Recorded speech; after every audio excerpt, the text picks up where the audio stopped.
Para suster, Bapak Ibu, saudara-saudari yang terkasih, rekan-rekan muda dan adik-adik sekalian, Shalom. Tidak terasa kita sudah sampai pada hari ini, hari terakhir dalam tahun 2023. Yang buat banyak kesalahan tolong bertobat ya. Mohon maaf gitu supaya nanti kita boleh menyeberang ke tahun yang baru ini dengan selamat. Saudara-saudari yang terkasih, pada pesta keluarga kudus ini kita diundang oleh gereja lewat perayaan suci ini untuk melihat beberapa hal ini. Merayakan pesta keluarga kudus ini adalah pertama-tama kita merayakan cinta kasih Allah bagi dunia.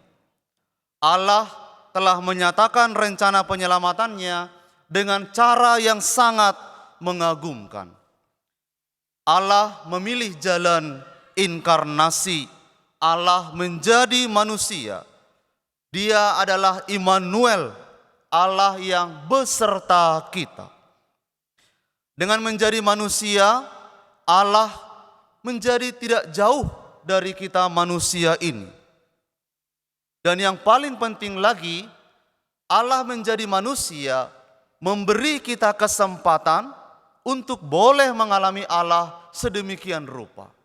Supaya kita ini boleh mengalami Tuhan dalam hati kita yang begitu dekat. Pengalaman yang sangat intim dengan Tuhan. Dan pengalaman itulah yang memungkinkan kita manusia ini boleh mengalami hidup kudus walaupun kita masih berziarah di tengah dunia ini. Saudara-saudari yang terkasih, Allah telah memilih jalan itu, memilih jalan untuk mengosongkan dirinya, merendahkan dirinya sampai serendah-rendahnya, supaya memperkaya kita dengan kasih-Nya dan mengangkat martabat kita ini dari lumpur dosa yang mematikan itu menjadi anak-anak Allah yang bermartabat. Kemudian merayakan pesta keluarga kudus ini adalah juga undangan bagi kita bersama untuk senantiasa membangun keluarga yang dilandasi dengan iman.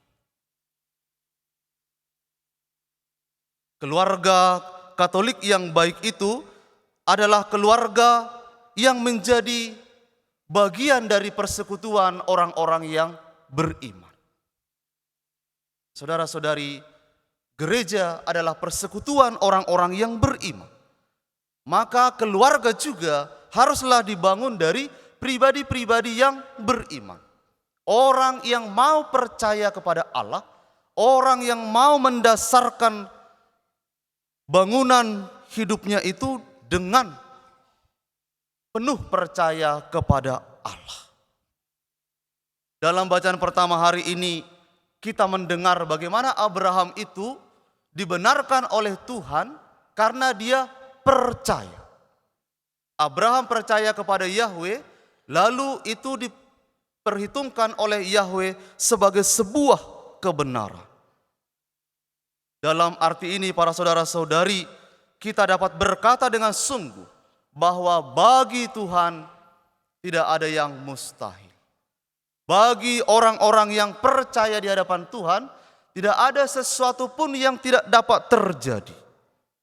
Maka dikatakan puncak dari sikap orang yang percaya adalah orang berani meletakkan keraguannya, berani meletakkan ketakutannya, kekhawatirannya untuk melaksanakan apa yang menjadi kehendak Tuhan. Akhirnya Abraham itu dipercaya oleh Allah untuk mengemban kehidupan baru. Allah mempercayakan anak kepadanya yang menjadi ahli warisnya. Saudara-saudari, tentu mujizat-mujizat yang terjadi di tengah keluarga itu bukanlah hanya soal buah hati, tetapi ada begitu banyak mujizat yang terjadi di tengah keluarga kita. Saya berani berkata, banyak sekali para saudara-saudari yang terjadi. Pengalaman disembuhkan oleh Tuhan dari penyakit yang begitu berat, yang begitu akut. Pengalaman dipulihkan oleh Tuhan dalam kehidupan suami istri yang renggang. Pengalaman dipulihkan oleh Tuhan, dibangkitkan oleh Tuhan dari kegagalan. Pengalaman yang indah yang kita alami ketika doa-doa kita boleh kita rasakan jawabannya dari Tuhan. Banyak sekali. Dan masih banyak pengalaman-pengalaman yang lain. Yang kiranya para saudara-saudari, kalau kita telusuri dengan akal budi kita, rasanya itu tidak mungkin dari kekuatan kita sendiri. Tetapi ternyata Tuhan itu memang sungguh-sungguh adalah Immanuel yang begitu dekat dengan kita, yang akan menyatakan sungguh berkatnya bagi orang-orang yang mau percaya. Saudara-saudari, mari kita terus menjadi orang yang percaya. Membangun hidup berkeluarga adalah bukan karena kemampuan kita, tetapi karena kita mau rendah hati di hadapan Tuhan, kita mau setia seperti Tuhan. Kalau mau hitung-hitung kelemahan, siapa di antara kita yang tidak punya kelemahan? Kalau hitung-hitung ketidaksetiaan, siapa di antara Bapak Ibu yang lebih dibandingkan yang lain? Mungkin kita semua adalah orang-orang yang punya kelemahan untuk setia. Tetapi kita dengan rendah hati mau percaya bahwa kalau kita mau setia seperti Tuhan setia pada kita, kita juga boleh mempertahankan apa yang telah kita janjikan, mempertahankan apa yang telah kita katakan sendiri, mempertahankan Dia yang telah kita pilih. Saudara-saudari, khususnya Bapak Ibu, bersyukurlah boleh memelihara, membina perkawinan hingga saat ini. Ada yang merayakan 25 tahun perkawinan hari ini? Ada yang merayakan 30 tahun, 40 tahun, 50 tahun, 70 tahun? Kalau ada bersyukurlah ya. Senyum saja di balik masker itu, tidak apa-apa. Tuhan pasti tahu bahwa Anda orang yang berusaha setia.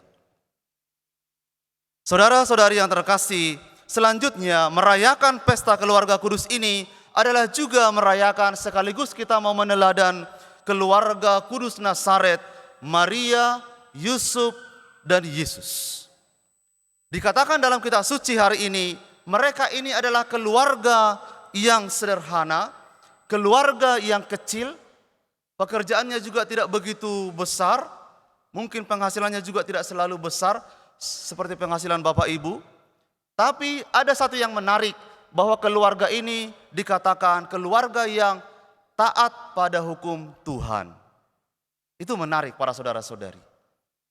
Mereka keluarga sederhana, keluarga yang kecil, tapi mereka adalah keluarga yang taat pada hukum Tuhan. Mereka mau tahu tentang hukum Tuhan dan mereka mau hidup sesuai dengan hukum Tuhan itu. Keluarga mereka mau dibimbing oleh hukum Tuhan. Mereka tidak membuat hukum sendiri. Mereka tidak membuat aturan sendiri, aturan main sendiri. Ini poin menurut saya para saudara-saudari dalam membangun keluarga kudus itu. Bahwa kita mau belajar pada Tuhan dan kita mau taat pada hukumnya Tuhan. Maka ketika Yesus lahir di tengah keluarga Maria dan Yusuf, mereka membawa Yesus ke bait Allah. Itu diatur dalam hukum Taurat yang mereka kenal sebagai hukum Tuhan. Mereka bawa, mereka persembahkan, lalu mereka bina anak itu, mereka bersama dengan Yesus hidup dalam ketaatan pada hukum Tuhan. Dan pada akhir kitab suci hari ini, perikop Injil ini dikatakan bahwa anak itu bertambah besar, penuh hikmat. Roh Allah ada padanya. Saudara-saudari, keluarga kita juga adalah meneladan itu.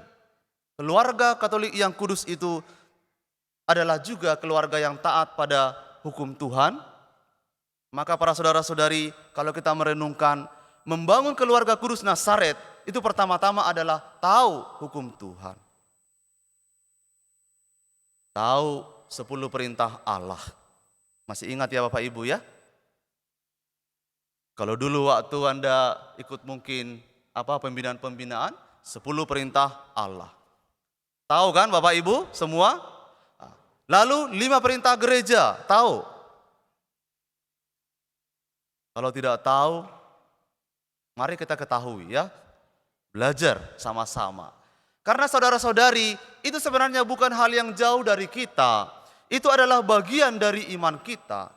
10 perintah Allah itu adalah tata norma normatif yang mengatur bagaimana orang yang beriman itu berbuat apa, bagaimana di hadapan Tuhan. Lalu 5 perintah gereja adalah perintah yang mengatur hidup kita secara khusus sebagai anggota gereja Katolik. Tahu sakramen-sakramen. Anak-anak dibawa ke gereja untuk diberi pelayanan sakramen. Seringkali para saudara-saudari, ini bukan menghakimi ya. Ketika ada anak umat kita ingin menerima sakramen perkawinan, terhalang karena ternyata belum menerima komuni pertama atau bahkan belum menerima sakramen krisma, belum menerima sakramen yang lain. Coba. Jangan-jangan ada 7 sakramen, mungkin juga tidak kenal ya kan? Tidak tahu. Nah, saudara-saudari, hal-hal semacam itu perlu kita ketahui supaya kita juga boleh membimbing keluarga itu menjadi keluarga yang kudus. Tahu dengan baik, maka dapat menghayati juga dengan baik. Tahu isi iman dengan baik, maka kita juga akan berusaha menghayati isi iman itu dengan bijaksana. Semakin sedikit kita tahu, mungkin juga kita bisa keliru, bisa melakukan yang tidak tepat sebagai orang yang beriman. Kemudian para saudara-saudari, saya sangat senang untuk merenungkan janji perkawinan. Janji perkawinan itu sangat singkat, padat, jelas sekali pesannya di situ. Di situ 2 orang pribadi yang percaya itu berjanji dengan sungguh-sungguh. Dari dirinya sendiri menyatakan niatnya, apa yang akan dia buat sebagai suami, sebagai istri, dan apa tanggung jawabnya bagi buah hati yang dianugerahkan Tuhan di tengah keluarga mereka. Saya mengambil kamu sebagai suami, sebagai istri. Saya berjanji kepadamu untuk setia dalam untung dan malang sampai selama-lamanya. Saya berjanji menjadi suami yang baik, menjadi ibu yang baik, bapak yang baik bagi anak-anak yang dianugerahkan Tuhan kepada kita. Indah sekali janjinya bukan Bapak Ibu? Saya harap Anda masih ingat semua janji itu ya. Masih ingat dan memang harus ingat. Nanti kalau ada perayaan ulang tahun perkawinan, datanglah dan diingatkan kembali, disegarkan kembali. Saudara-saudari, itu adalah langkah-langkah penghayatan, itu adalah langkah-langkah yang baik bagi kita untuk membangun keluarga kudus. Juga janji baptis. Janji baptis yang selalu kita perbaharui terutama pada malam Paskah. Di situ juga kita mengatakan secara lugas bagaimana kita dan apa yang mau kita buat untuk menjadi teladan dalam keluarga kita masing-masing. Maka saudara-saudari yang terkasih, akhirnya bersyukurlah kita boleh dipanggil Tuhan dalam keluarga. Kita semua lewat sakramen baptis adalah imam, nabi dan raja di tengah keluarga. Saya punya tanggung jawab untuk menguduskan umat saya. Anda punya tanggung jawab untuk menguduskan anggota keluarga, pasangan hidup, anak-anak dan siapapun. Kita semua punya tanggung jawab iman dan moral, menguduskan, mewartakan kebenaran dan membimbing mereka semua dalam cinta kasih Tuhan. Maka para saudara-saudari, mari kita selalu menyadari ini, memperbaharui ini, dan kita persembahkan kepada Allah. Karena Tuhan yang memilih kita, Tuhan yang menguduskan Anda, Tuhan yang menetapkan Anda menjadi Bapak Ibu di tengah keluarga. Terakhir, buat adik-adik sekalian dan buat teman-teman, sebagai seorang anak, mari kita menghormati keluarga kudus ini. Kita hormati orang tua kita, doakanlah mereka, karena mereka telah menjadi teladan bagi kita dalam iman dan moral yang baik. Doakan orang tua karena mereka adalah representasi Tuhan yang paling kelihatan di dunia ini. Tuhan memberkati